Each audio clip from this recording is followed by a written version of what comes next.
Bonjour à toutes et à tous. Aujourd'hui, nous allons aborder un sujet essentiel dans le domaine de la physique nucléaire et de la santé, la radioprotection.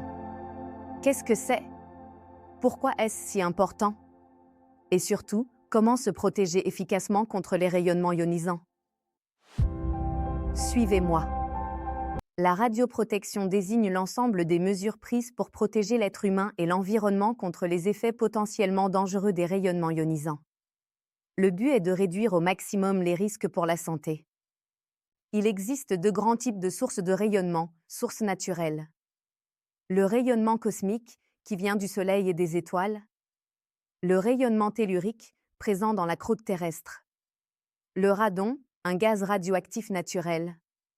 Et les radioéléments dans le corps humain, comme le potassium 40. Sources artificielles. En médecine, rayons X, médecine nucléaire, radiothérapie. En industrie, contrôle de qualité, stérilisation. En recherche, réacteurs, accélérateurs de particules. On peut être exposé au rayonnement de deux façons. Exposition externe, la source est à l'extérieur du corps. L'exposition peut être globale ou localisée. Exposition interne, la source radioactive est dans le corps, après inhalation, ingestion ou blessure.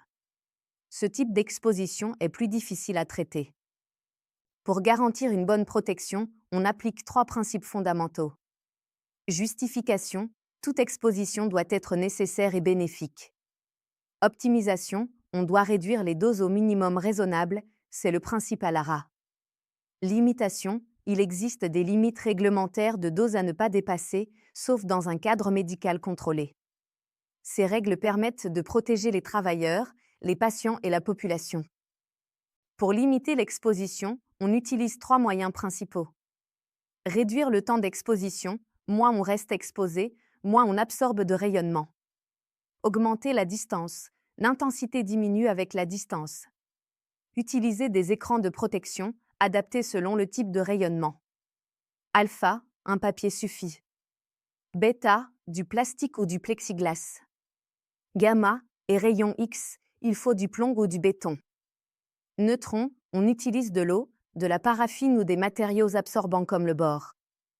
Voilà, nous venons de poser les bases essentielles de la radioprotection, ses définitions, ses sources, les modes d'exposition, les principes fondamentaux et les moyens concrets de protection.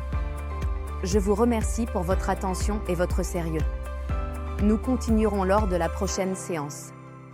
Prenez soin de vous et à très bientôt.